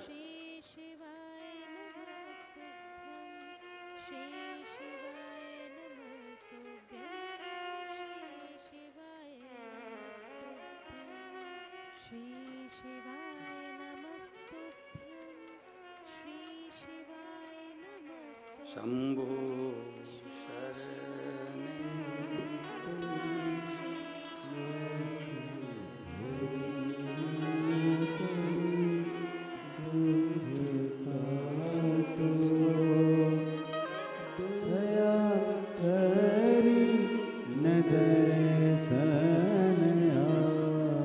पहले तो फोटो देखें एलईडी के माध्यम से, आस्था चैनल के माध्यम से। ये फोटो जो वेंटिलेटर पर पड़ा हुआ है जीव, उसका आप लोग चैनल के माध्यम से देख सकते हैं। मेरा नाम मीराबाई है, मैं पीटो पार्क ग्वालियर में रहती हूँ। कहीं बैठी हो तो हाथ हिला सकती हूँ। मेरा नाम मीराबाई है, मैं पीटो पार्क ग्वालियर में रहती हूँ। कहीं बैठी हैं आप ही हैं? दोनों हाथ हिला दो। श्री शिवाय नमस्तुभ्यम। मेरा नाम मीराबाई है, मैं पीटो पार्क ग्वालियर में रहती हूँ। गुरुजी, महादेव जी का मैं क्या गुणगान करूँ गुरुदेव। बाबा की कृपा से मैं अभी ठीक हूँ। कुछ समय पहले वर्ष 2022 में बहुत बीमार हो गई थी। उसके बाद मुझे दिल्ली के आरआर हॉस्पिटल में भर्ती किया गया था, जिसके फोटो मैंने लगाए हैं। वहाँ मुझे पता चला कि मुझे ऐसी बीमारी हो गई है जो लाखों लोगों में से किसी एक को होती है। मुझे वेंटिलेटर पर डाला गया, शरीर मेरा बेकार होता गया, शरीर से चलना फिरना खाना पीना सब बंद हो गया, जाम हो गया। करें क्या? बाबा से प्रार्थना करी, किसी ने कहा शिव पर जल चढ़ाओ। शंकर पर चढ़ाया हुआ जल शरीर पर लगाते, एक बेलपत्र मेरे पलंग के पास रख देते। बाबा का मैं क्या गुणगान करूं गुरुदेव। आज बाबा की कृपा से बचकर मैं यहाँ खड़े हूँ। ये शिव की कृपा है, शंकर की दया है। अब ठीक है बाबू, हाथ हिलाओ एक बार। हर हर महादेव। बैठिए। शिव कृपा इसी को कहते हैं। शंकर की उदारता, ये शिव की करुणा के बिना आप उसके भरोसे पर जी रहे हैं, उसके सहारे जी रहे हैं। आपने कह दिया मैं मेरे जीवन की डोर अब तेरे हाथ में, मतलब अब वो संभाले, अब उसके ऊपर निर्भर कर।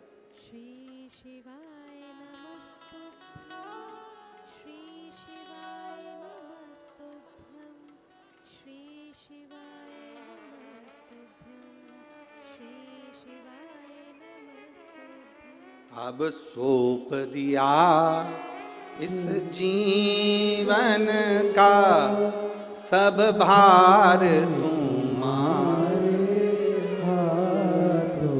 संपूर्ण जीवन का भार हमने उसको दे दिया। अब हमारा नहीं कुछ, हम उसको दे दें।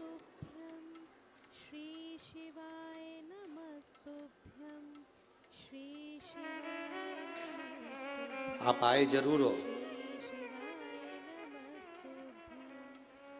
अब ये ददराहुआ धाम की जो भूमि है, यहाँ आसपास में कोई बहुत होटलें नहीं हैं। है क्या? जम के बोलो जरा। नहीं। कोई रहने के लिए कोई बहुत सारी व्यवस्था है क्या? नहीं। जो कुछ भी बालाजी सरकार ने गुरुजी महाराज के माध्यम से, महाराज जी के माध्यम से व्यवस्था करवाई, वो ये व्यवस्था है। अब तुम यहाँ किसी रिश्तेदार से मिलने के लिए नहीं आए। यहाँ 5 दिन तुम डेरा जमा कर डॉक्टर हनुमान जी से शिव महापुराण की कथा सुनने के लिए अगर आए हो, तो ये मेरा विश्वास कहता है इस डॉक्टर का इलाज चालू हो गया और ये शंकर रूपी कथा का रस तत्व तुम्हारी जीवन में पहुंच गया, तो 5 दिन की कथा के बाद तुम्हें किसी डॉक्टर के पास जाने की जरूरत तो नहीं है। उसकी भक्ति करें, उसका स्मरण। एक पत्र और है, देखिए।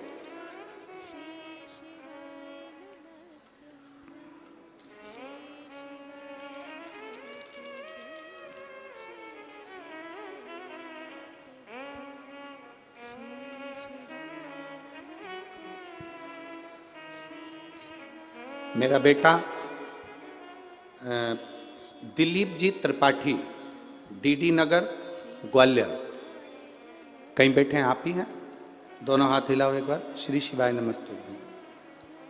मैं दिलीप जी त्रिपाठी, डीडी नगर ग्वालियर से हूँ। मेरा मोबाइल नंबर ये है। मेरा बेटा प्रेरित को 2020 में ब्रेन हेमरेज हुआ था। बाबा की कृपा से भूतेश्वर महादेव का जैसा जैसा आपने अभिषेक पूजन का वर्णन किया वैसा करा। दिल्ली एम्स में उसको भर्ती करा गया। बहुत ज़्यादा हालत खराब हो गई। तब शंकर को जल चढ़ाना, अभिषेक करना, पूजन करना, बाबा के भरोसे रहना। गुरुजी आप कहते हो शिव के भरोसे रहो, बाबा के भरोसे रहे, इसलिए बाबा की कृपा से मेरा बेटा ठीक होकर आ गया और बाबा की कृपा से हम यहाँ नमन करने के लिए, प्रणाम करने के लिए आए। एक बार दोनों हाथ हिलाकर हर हर महादेव। बैठिए। शिव तत्व की प्राप्ति इसी को कर, आपका भरोसा जितना दृढ़ होगा भगवान की प्राप्ति उतनी सरलता से, उतनी सहजता से।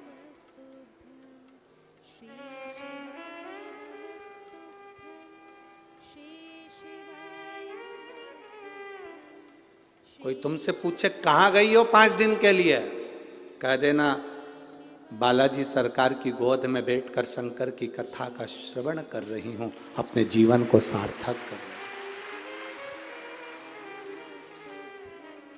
ददरौआ धाम, हाँ, मैं जंगल में, तो कहना जंगल में ही तो मोर नाचता है। बालाजी सरकार भी इसी जंगल में बैठकर नाचकर दुनिया का कल्याण कर देते हैं इस जंगल में। हाँ, उसकी प्राप्ति का केंद्र बिंदु है। कहीं शहर में कथा होती तो मन भटकता कि वहां भी हो जाऊं, वहां भी हो जाऊं, वहां पर भी हो जाऊं। यहाँ तो 6-7 बजे के बाद तुम्हारा मन क्या, तुम ही नहीं भटकोगे।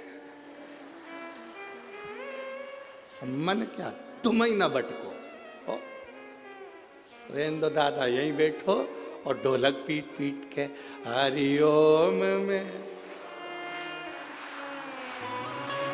मेरा भोला नगर। अब तुम्हारा तो मन करे सो तो चल, कहाँ जाना, बस यहीं बैठे भजन करा, स्मरण करा, कीर्तन करा, मंत्र जाप करा, नाम जाप करा, 5 दिन तक जपते रहे उसका नाम, श्री शिवाय नमस्तुभ्यम बोलते रहे और अपने जीवन को सार्थक बनाते रहे। इससे बढ़कर सुख क्या है, इससे बढ़कर आनंद क्या है। लिख दिया, मेरा संकल्प भी नहीं टूटना चाहिए और मेरा आशीर्वाद भी नहीं छूटना चाहिए, उसके भरोसे छोड़ दिया। रानियों ने पूछा द्वारकाधीश से, क्यों रो रहे हो, पत्र पढ़ लो। पत्र पढ़ा तो रानियों ने कह दिया, क्यों चिंता करते हो। भीष्म पितामह ने जितनी एकादशी करी शायद दुनिया में किसी ने इतनी एकादशी नहीं करी। तो भीष्म पितामह ने जो एकादशी करी उसका पुण्य भीष्म पितामह को देना। क्या करना पड़ेगा, पितामह के लिए अर्जुन से कहो बाण छोड़े, पितामह के शरीर को वो बाण छुएंगे, लगेंगे। दुनिया को लगेगा कि भीष्म पितामह बाणों की सैया पर पड़े हैं, पर भीष्म पितामह बाणों की सैया पर नहीं। पितामह ने जितनी एकादशी करी है वो सारी एकादशी बाण बनकर भीष्म पितामह को अपने हाथ पर झेल लेगी, उसको मरने नहीं देगी, पटक।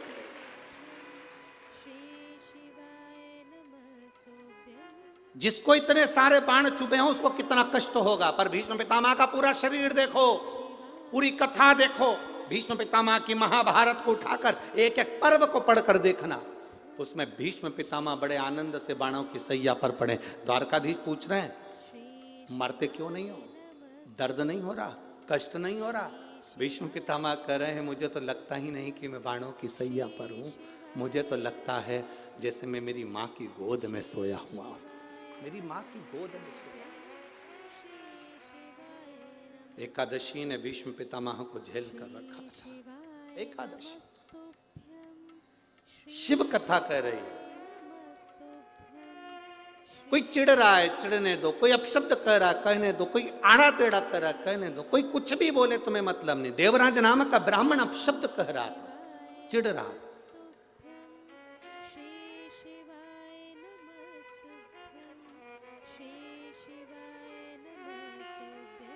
चिढ़ रहा।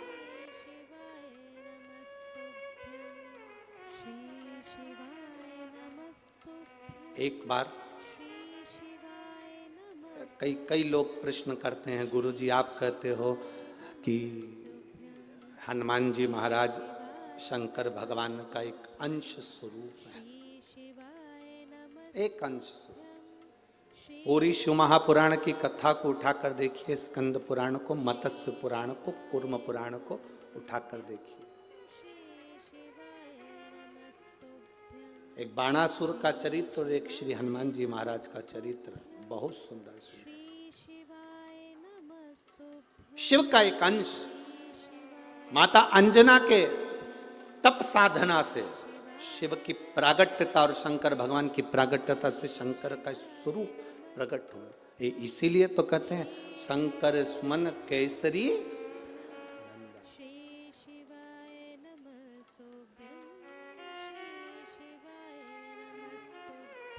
शिव का एक स्वरूप है हनुमान जी महाराज। हम तो हमेशा कहते हैं अगर आप हनुमान जी का भी दर्शन कर रहे हैं तो ये अंदाजा लगा कर रखें कि आप शंकर का दर्शन कर रहे हैं। आप शंकर का दर्शन कर रहे हैं तो ये अंदाजा लगा कर रखें कि आप हनुमान जी का दर्शन कर रहे हैं। सब एक, कोई भेद नहीं, सब एक, कोई भेद नहीं। देवताओं में कोई भेदता नहीं, सब में एक समान। भगवान कृष्ण ने गीता किसको सुनाई थी? जम के बोलो, युद्ध के मैदान में भगवान कृष्ण ने गीता किसको सुनाई थी? जम के बोलो, जरा आवाज आना चाहिए। किसको सुनाई थी? अर्जुन को। पक्का लाख कर दूं? पक्का है कि अर्जुन को गीता सुनाई थी। जिसने स्कंद पुराण का स्मरण करा हो, मत्स्य पुराण का स्मरण करा हो, उसमें संवाद मिलता है द्वारकाधीश के पास में जब अर्जुन पहुंचे, अर्जुन ने निवेदन करा कि आप मेरी ओर से युद्ध लड़ें। भगवान ने कभी जाओ, मैं बुलाऊंगा तब आना। अर्जुन आए, हनुमान जी को भी बुलाया। अर्जुन हनुमान जी दोनों आए। द्वारकानाथ संध्या करने बैठ गए, उठे नहीं। तब दोनों अर्जुन और हनुमान समुद्र के किनारे घूम रहे हैं।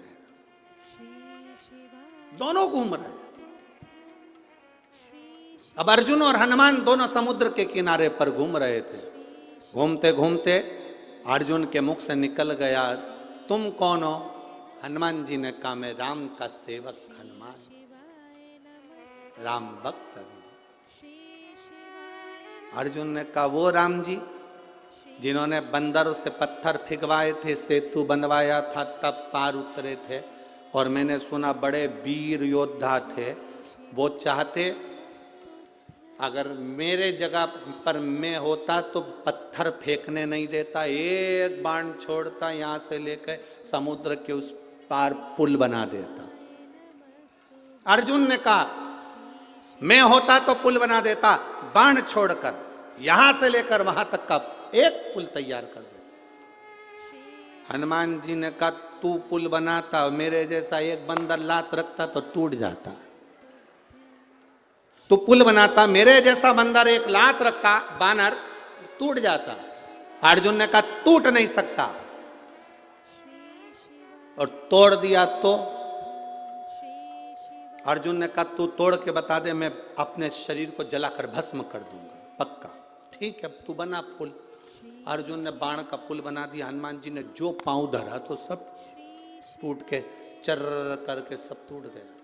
जो टूटा तो अर्जुन समाधि में लीन होने के लिए लकड़ियां जमाने लगे। इतने में द्वारकाधीश आकर खड़े हो गए। अर्जुन, क्या कर रहे हो? मैं हनुमान से हार गया, इसलिए मैं शरीर को त्याग रहा हूं। अर्जुन, तुम हनुमान से नहीं आ रहे हो, तुमने राम की निंदा कर दी है। जो जीव परमात्मा की निंदा करता है, चाहे राम की करे, चाहे कृष्ण की करे, चाहे संत की करे, चाहे साधु की करे, चाहे गुरुजन की करे, चाहे शिव की करे, संसार में जन्म लेने वाला अगर मनुष्य संत गुरु भगवान की निंदा करता है तो वो कभी उन्नति की सीढ़ी पर नहीं चढ़ सकता, वो नीचे ही धकेलेगा, जाएगा जमीन, वो ऊपर नहीं जा सकता, वो ऊपर की ओर नहीं बढ़ेगा। तुमने निंदा करी है, निंदा, इसका फल तो तुम्हें भोगना ही है, निंदा। इसीलिए तुम्हारा शरीर जलकर भस्म होने की तैयारी करी है। अर्जुन कहते हैं, प्रभु प्रभु आप कुछ करिए। भगवान द्वारकानाथ ने फिर कहा कि अब मैंने नहीं देखा था, इसलिए वापिस पुल तैयार करा जाए। पुल तैयार करा। हनुमान जी से वो पुल नहीं टूटा तो हनुमान अपने शरीर को भस्म करने लगे। द्वारकाधीश ने कहा नहीं, और रुको, तुम भस्म नहीं करोगे, तुम अर्जुन का साथ देना, युद्ध के मैदान में अर्जुन के रथ पर तुम चढ़े रहना। हनुमान जी ने कहा मैं अर्जुन के रथ पर नहीं चढ़ सकता। क्यों? क्यों? मैं बिना सत्संग के, मैं बिना सत्संग के कहीं नहीं रह सकता। जब तक मुझे सत्संग नहीं मिले, हनुमान जी जहां कथा होती है वहां जाते हैं, कहीं सत्संग मिलेगा मैं जाऊंगा, मैं बिना सत्संग के नहीं रह सकता। भगवान कृष्ण ने कहा तुम अर्जुन का साथ दो, मैं तुम्हें कुरुक्षेत्र के मैदान में स्वयं सत्संग कराऊंगा, प्रवचन दूंगा, कथा कहूंगा, मैं स्वयं सत्संग कराऊंगा। दुनिया कहती है अर्जुन को भगवान कृष्ण ने गीता सुनाई थी, ऊपर ध्वजा में बैठे हुए श्री हनुमान जी महाराज पताका को बार बार हिलाकर कर रहे थे, कब सुनाओगे सत्संग? द्वारकानाथ मुझे सत्संग के लिए लेकर आए हो, युद्ध के मैदान में 18 दिन का युद्ध है, कम से कम एक दिन तो मुझे सत्संग का लाभ दिला दीजिए, मुझे उस युद्ध में सत्संग करा दीजिए। तब भगवान कृष्ण सिंगार रथ से नीचे उतरे। रथ से नीचे क्यों उतरे थे? अगर गीता का ज्ञान देना था तो रथ पे बैठे बैठे दे देते, पर भगवान रथ से नीचे इसलिए उतरे क्योंकि भगवान ने रथ की ओर मुख करा। प्रवचन देने वाले को भक्त की ओर मुख कर कर बोलना पड़ता है। हनुमान की ओर देखकर द्वारकाधीश ने प्रवचन गीता का ज्ञान।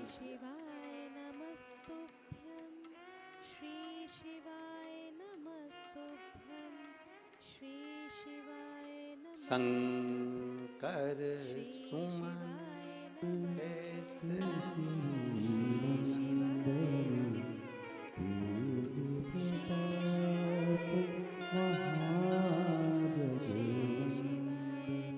उसका एक स्वरूप है, उसको जाना, उसको पहचानना सरल नहीं है। जो हनुमान को जान गया, जो शिव को जान गया, उसकी जिंदगी सार्थक हो गई। जैसे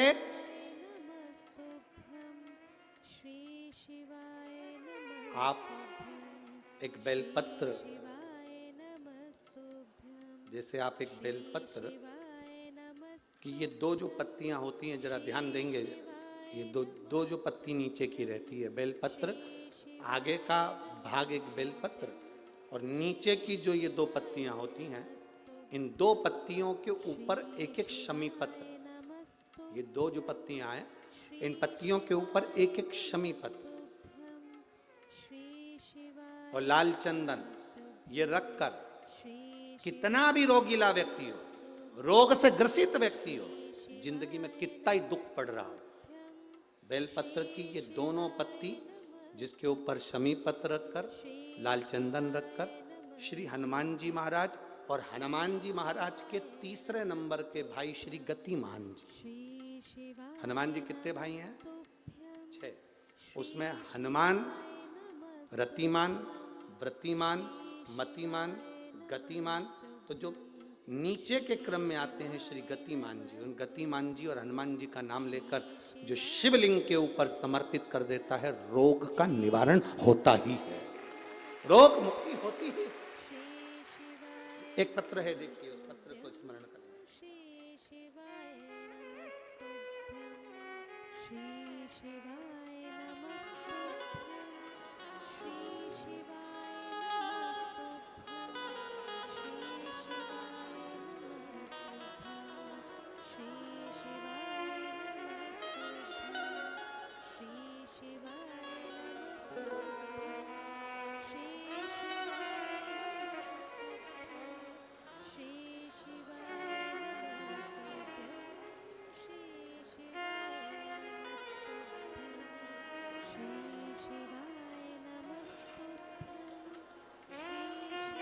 मेरा नाम रीना है और मैं इंदौर विजयनगर से आई हूँ।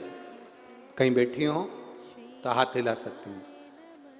मेरा नाम रीना है और मैं इंदौर विजयनगर से आई हूँ। कहीं बैठी हैं तो हाथ हिला सकती हैं। अगर कहीं बैठी हो तो अपने दोनों हाथ हिला सकती हैं। वाले पंडाल में। वापिस हाथ हिलाओ एक बार। हाँ ठीक है, दिख गए, दिख गए। मेरा नाम रीना है और मैं इंदौर विजयनगर से आई हूँ। गुरुजी, मेरे पति संदीप जी कुशवाहा को आज से साल भर पहले कैंसर हुआ था, जिनका इलाज करवाया था और कोई आराम नहीं पड़ा था। डॉक्टर ने ऑपरेशन का कह दिया था, लेकिन गुरुजी जब भी हॉस्पिटल जाते कुंदकेश्वर महादेव से प्रार्थना कर कर जाते। बेलपत्र शमीपत्र का प्रयोग जो आपने कहा वो हम कर कर जाते। बाबा का मैं क्या गुणगान करूं गुरुदेव। हर बार ऑपरेशन के लिए जाते और ऑपरेशन के लिए डॉक्टर मना कर देता, थोड़ा रुको उसके बाद करेंगे।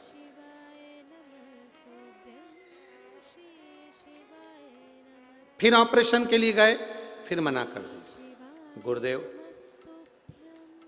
आप कथा में बोले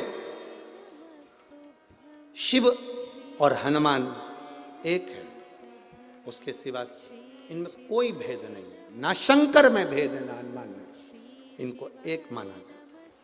हमने बाबा से विनती करी, उसी बीच में किसी ने हमसे कहा कि आप त्रिजुगी नारायण का पानी पिलाना चालू करो। हमने पानी देना चालू करा। फिर किसी ने उसी बीच में कहा कि यहाँ ददरौआ धाम में डॉक्टर हनुमान रहते हैं, वहाँ पर 5 मंगलवार चलते हैं, उनसे भी प्रार्थना करते हैं। गुरुदेव त्रिजुगी नारायण का पानी देते, कुंदकेश्वर महादेव का स्मरण करते, ददरौआ धाम सरकार के दर्शन करने के लिए बालाजी के आने लगे। बाबा का मैं क्या गुणगान करूं गुरुदेव। वास्तव में शिव हनुमान के रूप में और हनुमान शिव के रूप में है, दोनों ने साथ लिया। आज मेरे पति ठीक हैं, मैं बाबा को यहाँ नमन करने के लिए। पति आए हैं क्या सत में? आए हैं? हाथ हिलाओ जरा। हाँ अब ठीक है, आराम है आपको? श्री शिवाय नमस्तुभ्यम। बैठिए, बाबा की कृपा का स्मरण करते रहिए। शिव तत्व की प्राप्ति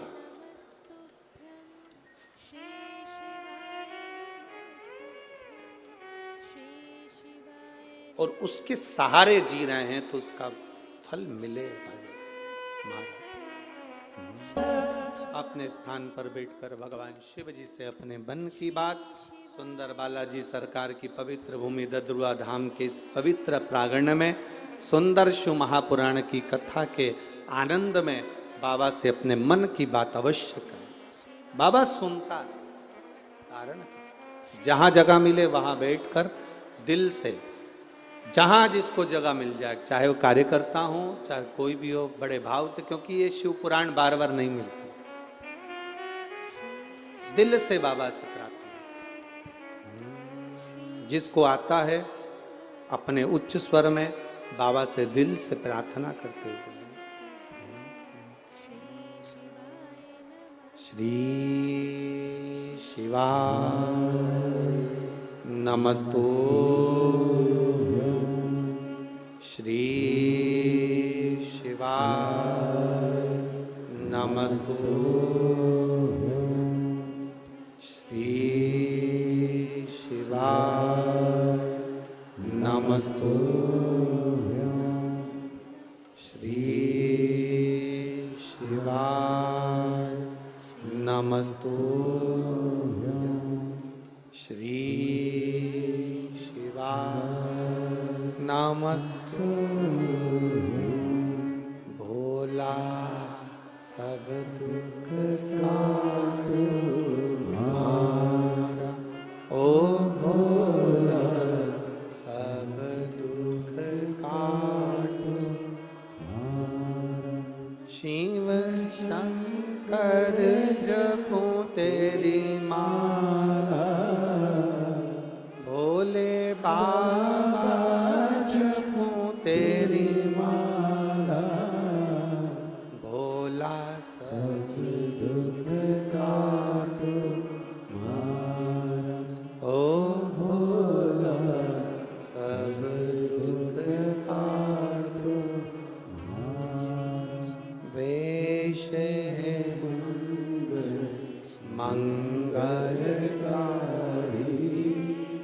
से है मंगल मंगलकारी,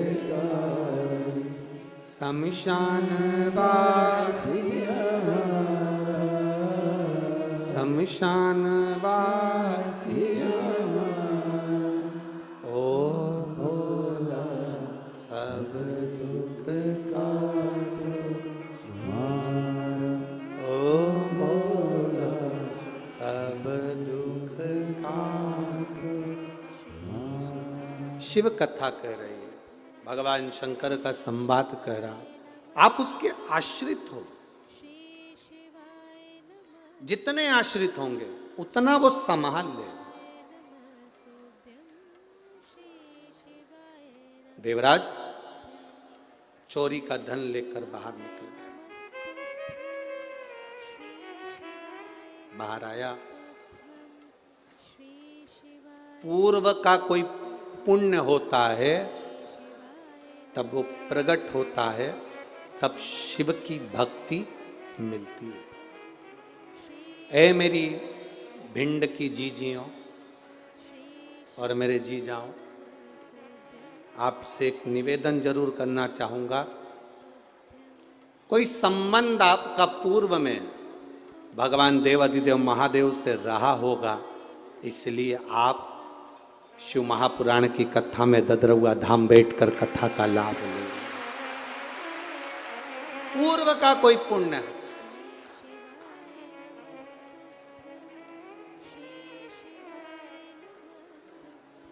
अच्छा एक बात बताओ, जो लोहा होता है इस लोहे को कीचड़ में पटक दो और पारस मणि उस पर छुआओगे तो लोहा सोना बनेगा कि नहीं बनेगा? बनेगा ना, भले वो कीचड़ क्यों ना लगाओ। पारस मणि उसको छुआई, पारस मणि छूते ही लोहा भले कीचड़ में पड़ा हो, गंदगी में पड़ा हो, बेकार जगह पड़ा हो, पर पारस मणि छूती है और लोहा सोना बन जाता है। उसी तरह हम भले काम में डूबे हों, लोभ में डूबे हों, आसक्ति में डूबे हों, वासना में डूबे हों, तृष्णा में डूबे हों, हम भले कैसे भी हों, जब मेरे भोले बाबा की कथा का स्पर्श आपको होता है तो आप भी सोना बन जाते हो, निखर जाते हो। आप भी सोना बन गए, निखर गए, प्राप्त हुआ फल। शिव कथा कह रही है, भगवान शंकर का संवाद कर रहा है, शिव महापुराण की कथा कर रही है। देवराज को लगा कि आखिर इतना क्रोध, इतना चिड़चिड़ प्रवृत्ति, इतना विचार गलत। शिव मंदिर से बाहर आया, धन था, एक भोजन और एक धन। भोजन पच रहा हो तो समझ लिए कि प्रभु की कृपा है, और धन भी सही जगह पर लग रहा हो तो समझ लो प्रभु की कृपा,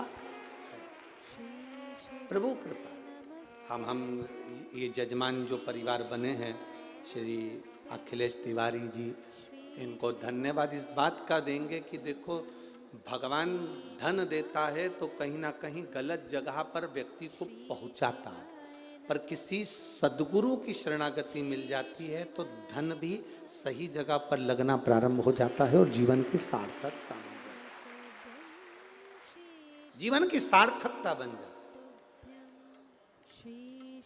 आप लोग आए हो कथा सुनने के लिए, जब यहाँ शिव महापुराण की 4 बजे आरती हो और आरती के बाद जब आप अपने अपने घर को जाओ, हम तो निवेदन कर सकते हैं, आगे आपकी मर्जी हो जैसा। जब आप 4 बजे यहाँ से घर की ओर जाओ, आरती में जब कर्पूर गौरम हो, उसके बाद में जब आप यहाँ से जाओ तो उस भूमि को प्रणाम कर कर उसकी रज को अपने हृदय से लगाकर अपने घर जरूर जाना, जिससे आपको ये आनंद की अनुभूति हो कि हम शंकर की भस्म को अपने शरीर पर धारण कर पा रहे हैं। क्या मिलता है वो जान सकता है, क्या देगा वो जाने, ये उसके ऊपर नहीं। एक लड़के ने लिखा,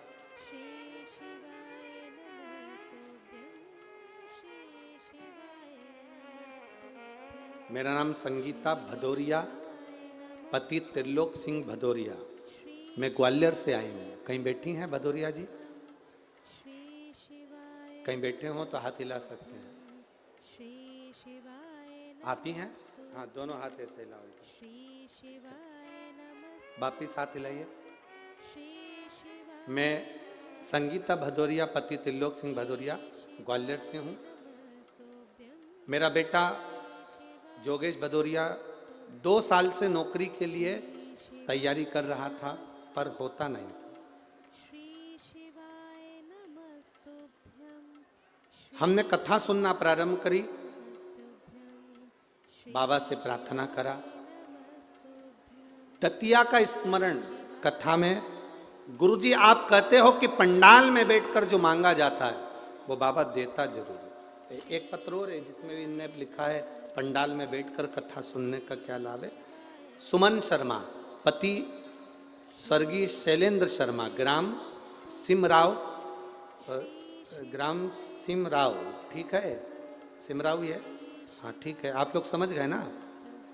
सिमराव जिला भिंड से है। कहीं बैठी हैं? कहीं बैठे हो तो हाथ हिला सकते हैं। इधर है क्या? हाथ हिला एक बार। श्री शिवाय नमस्तुभ्यं। इनका भी पत्र है, इन्होंने भी लिखा, गुरुदेव भरोसा नहीं था कि पंडाल में बैठकर कथा सुनकर आरती की रज धारण कर कर कोई कथा के पंडाल में जो विनती करे क्या वो पूरी होती है।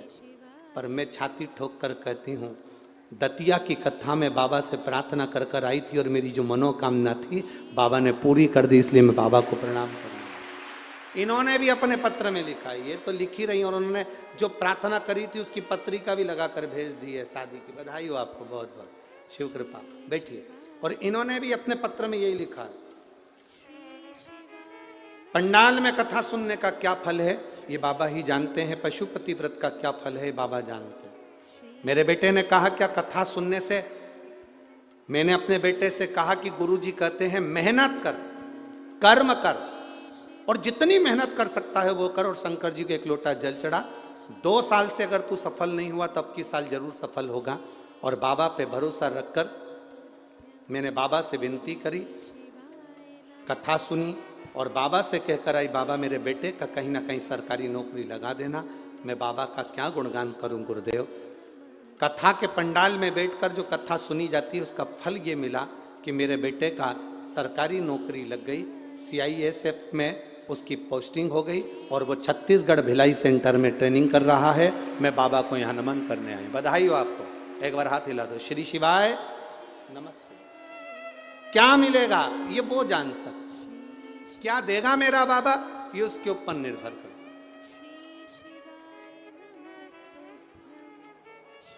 क्या देगा वो उसके ऊपर।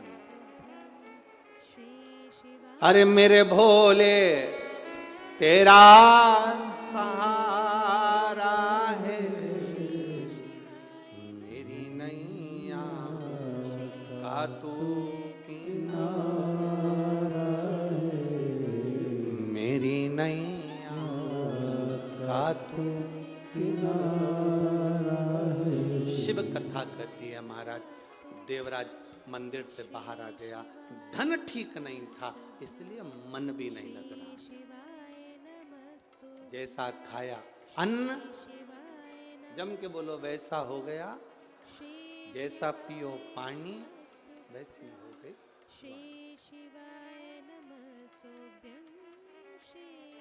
जो चोट्टा होता है, आपके पास में भी अनजाना व्यक्ति कोई बैठा हो, अपन को क्या मालूम। इसलिए तो आप लोगों से कहते हैं सिर पे पल्लू डाल कर आया करो, मोबाइल पर्स अंगूठी सोना चांदी हीरा पन्ना सब घर छोड़ कर आओ। यहाँ तो शंकर रूपी कुबेरेश्वर महादेव है और ददरुआ बालाजी हैं, उनका आशीर्वाद लेकर जा। कुछ लेकर माता बाबा का भजन करने आ, स्मरण कर। मंदिर के बाहर चप्पल रह जाती है तो भगवान के दर्शन में भी मन नहीं लगता। बोलो री जी जी, सही है कि गलत है? बेटी जरूर है पल्लू मल्लू डाल के भगवान के, आरती भी कर रही है। मात पिता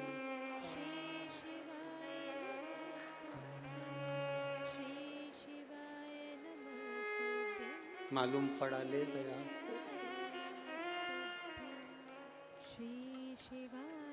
पति से कहा गई। अब पत्नी फिर बोली शरण गऊं किसकी, अपनी तो गई अब मैं किसकी ले जाऊं। पति बोला जिसकी अच्छी लगे। और जिसकी चप्पल छूटी थी मंदिर के बाहर, वो इसलिए छूटी थी भगवान से रोज प्रार्थना करती थी, बहुत दुखी हूं, बहुत कष्ट में हूं, मेरा दुख मिटा दो। भगवान ने कहा अब की बार तू दर्शन करने मंदिर जाएगी, तेरी चप्पल रह जाए तो समझ लेना तेरा काल, तेरा दुख चले गया। अब वो अपना काल दुख छोड़ गई और जीजीआई पेंटिंग करके वो पहन के चली गई। मालूम पड़े बाथरूम में मुंह धो रही थी, पांव फिसल गया, कमर की हड्डी टूट गई। 2-4 से कहती फिरी मैंने क्या गलती करी।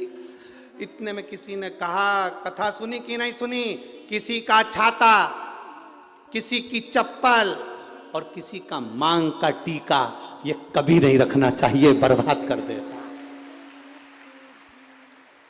3 चीजें, एक छाता, इसलिए किसी के प्राण छूटते हैं तो पद दिया जाता है, पद में ये चीजें बहुत जरूरी होती है, एक चप्पल एक छाता जरूर देते हैं। आपके इधर देते कि नहीं देते वो हमें नहीं मालूम, पर ऐसा नियम है। वो लोटा वगैरह सब तो बात की बात है, पर ब्राह्मण जब 13वां कराए 12वां कराए सैयादान में ये चप्पल और छाता का होना जरूरी है, इसमें काल होता है।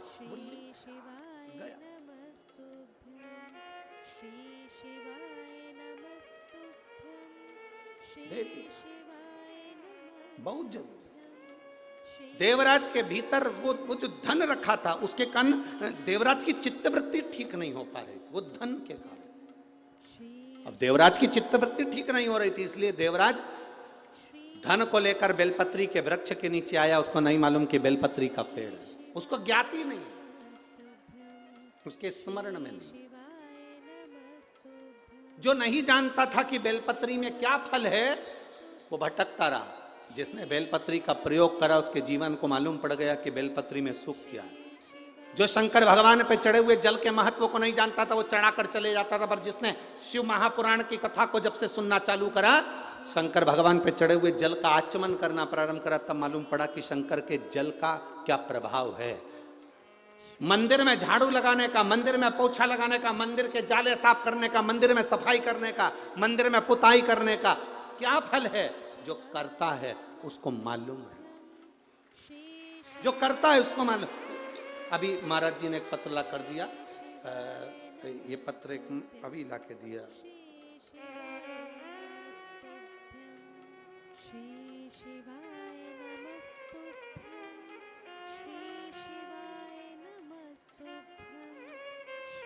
पता है पूनम, डॉक्टर पवन मिश्रा, ग्राम पोस्ट गंगहेला जालोन। कहीं बैठी हैं आप ही हैं, हाथ हिलाओ जरा एक बार। डॉक्टर पवन मिश्रा, ग्राम पोस्ट गंगहेला जालोन। कहीं बैठे हो तो हाथ हिलाए, कहीं बैठे हो तो हाथ हिला सकते। उन्होंने पत्र में लिखा है,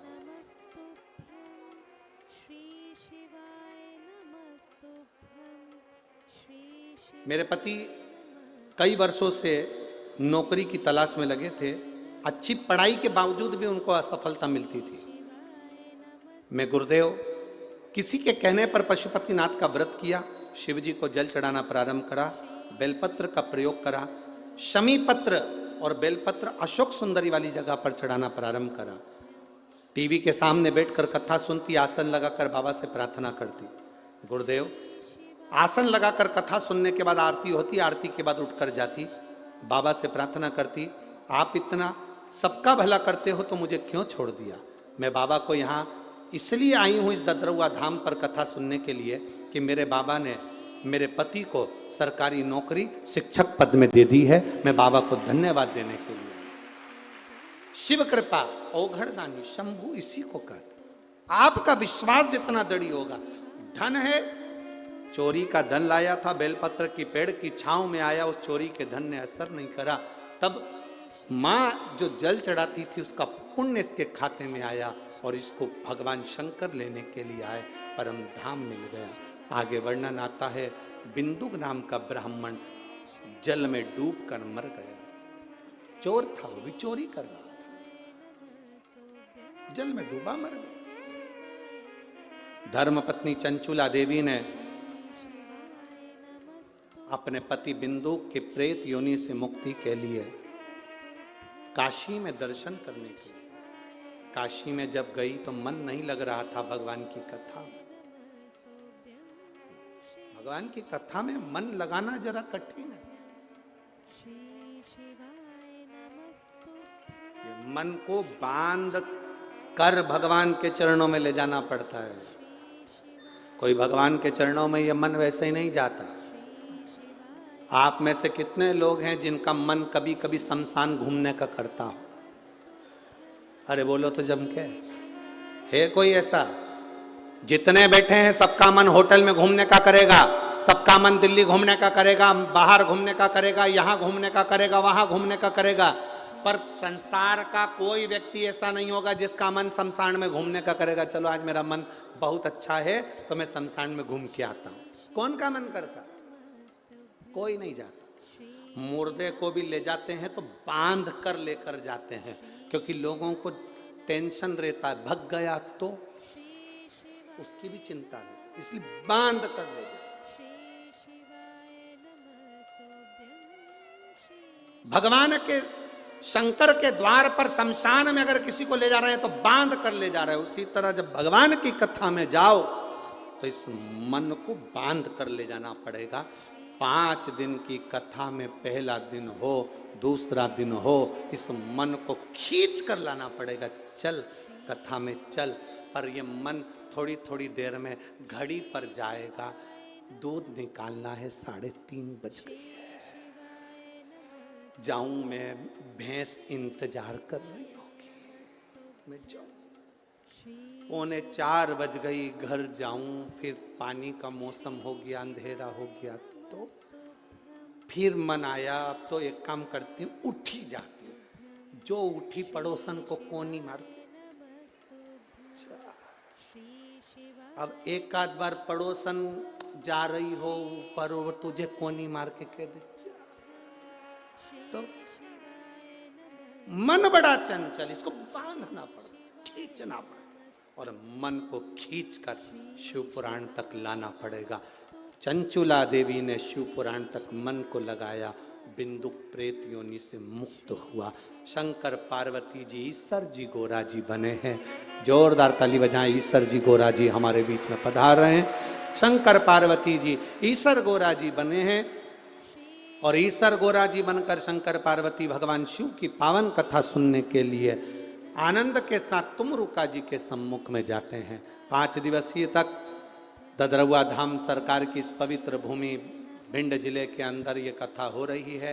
अपने हृदय से, दिल से 1 बजे से 4 बजे तक कथा का लाभ लेकर अपने जीवन को सार्थक बनाएं। ये कथा 28 तारीख से 2 तारीख तक चलेगी। बड़े भाव से आप कथा का लाभ लें। आज कथा का प्रथम दिवस यहाँ पर विराम ले रहा है, कल कथा का द्वितीय दिवस रहेगा। फिर आगे 5 तारीख से जलगांव में कथा का रसतत्व अपन ग्रहण करेंगे। जलगांव की पवित्र भूमि से जो कथा 5 तारीख से 11 तारीख तक जलगांव में महाराष्ट्र में होगी, बड़े आनंद से श्रवण करेंगे। हर हर महादेव। सुंदर